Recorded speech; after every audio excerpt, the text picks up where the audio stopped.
Hey guys, I'm Slick77 back with another Skyrim's Strongest Stories. I'm s That boy's just gonna keep telling me to leave. I'm in the Jarl's quarters somewhere. I'm sorry I have yet to put up a Skyrim video in a long time. I was doing a dungeoneering episode and my fraps did not record my sound. So I've not done it in a while to forget what I've done, which succeeded because I don't remember where I went or what even type of dungeon I was trying to go into, who I was fighting and whatnot. So success! You shall see another Skyrim dungeoneering video soon, just not today. But there are more books to read, so let's check this out. I will put in the description what this particular book levels up, where I found it, and such. But because I do not remember, and I did think to look it up before this, so check in the description if you're interested. Let's get started. Immortal Blood by Anonymous.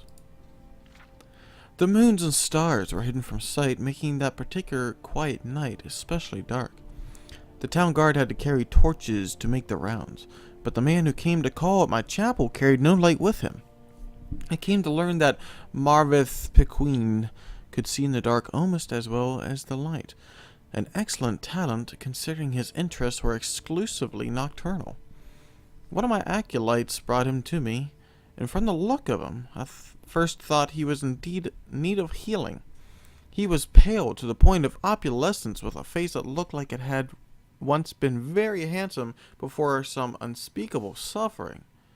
The dark circles under his eyes bespoke exhaustion, but the eyes themselves were alert, intense, almost insane. He quickly dismissed my notion that he himself was ill, though he did want to discuss a specific disease. Vampirism, he said, and then paused at my quizzical look. I was told that you were someone I should seek out for help understanding it. Who told you that? I asked, with a smile. 'Tis Zavana Gray. I immediately remembered her, a brave, beautiful knight who had needed my assistance separating the fact from fiction on the subject of the vampire. It had been 2 years, and I had never heard whether my advice had proved effective. You've spoken to her? How is her ladyship? I asked. Dead, Morvath replied coldly, and then, responding to my shock, he added to perhaps soften the blow. She said your advice was invaluable, at least for the one vampire. When last I talked to her, she was tracking another. It killed her. Then the advice I gave her was not enough, I sighed. Why do you think it would be enough for you? I was a teacher once myself, years ago, he said. Not in a university, a trainer in the Fighters Guild. But I know that if a student doesn't ask the right questions, the teacher cannot be responsible for his failure. I intend to ask you the right questions. And that he did. For hours he asked questions, and I answered what I could, but he never volunteered any information about himself. He never smiled. He only studied me with those intense eyes of his, committing every word I said to memory.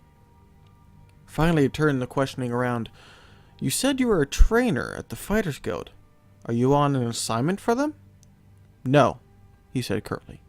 And finally I could detect some weariness in those feverish eyes of his. I would like to continue this tomorrow night if I could. I need to get some sleep and absorb this. You sleep during the day? I smiled. To my surprise, he returned the smile, though it was more of a grimace. When tracking your prey, you adapt their habits. The next day he did return with more questions, these ones very specific. He wanted to know about the vampires of eastern Skyrim. I told him about the most powerful tribe, the Volkihar, paranoid and cruel, whose very breath could freeze a victim's blood in their veins. I explained to him how they live beneath the ice of remote, haunted lakes, never venturing into the world of men except to feed. Novarath Bickwin listened carefully, and asked more questions into the night, until at last he was ready to leave.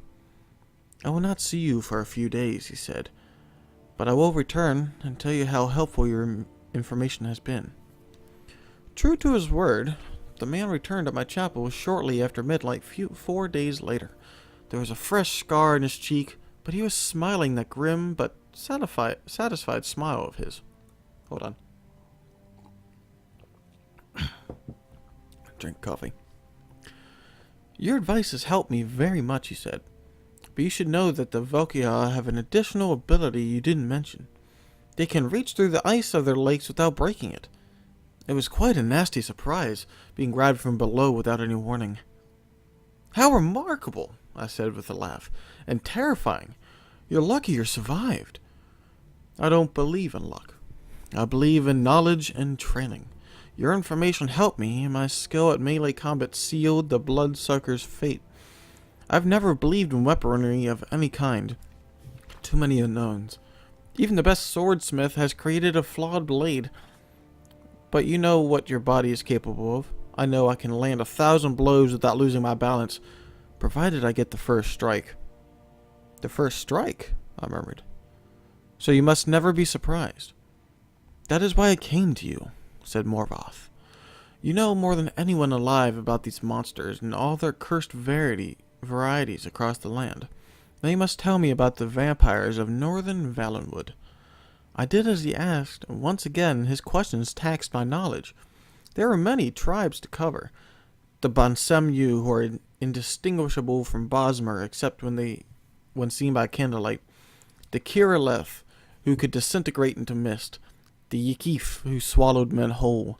The dread Teleboth, who preyed on children, eventually taking their place in the family, waiting patiently for years before murdering them all in their unnatural hunger. Once again he bade me farewell, promising to return in a few weeks, and once again he returned as he said, just after midnight. This time Morvoth had no fresh scars, but he again had new information.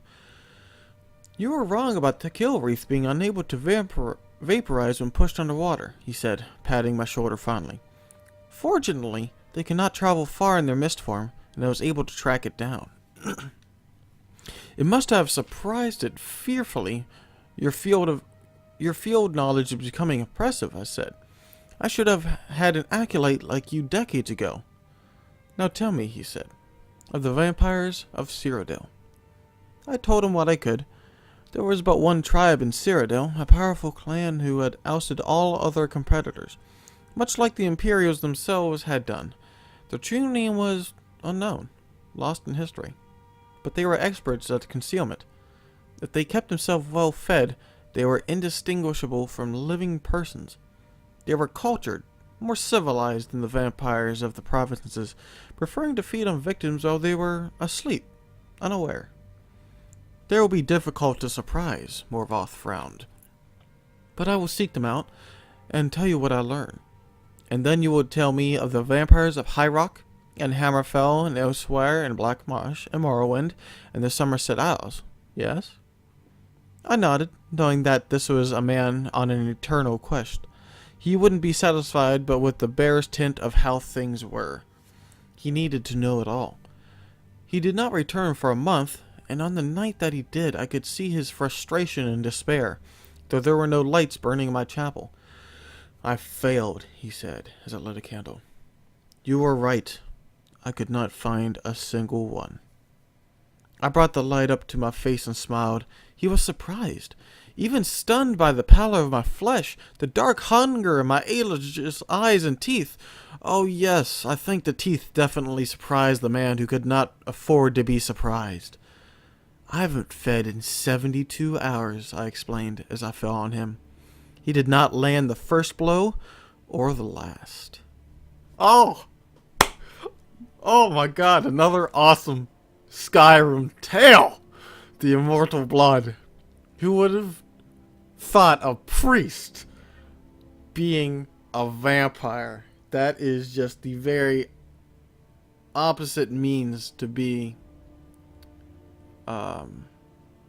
like trying to grow up in godhood. I forget the specific word for it, but oh my god, that was a good story. I'm glad I read that.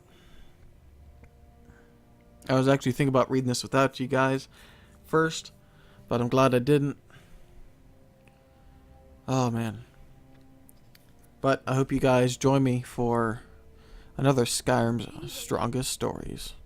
Bye bye.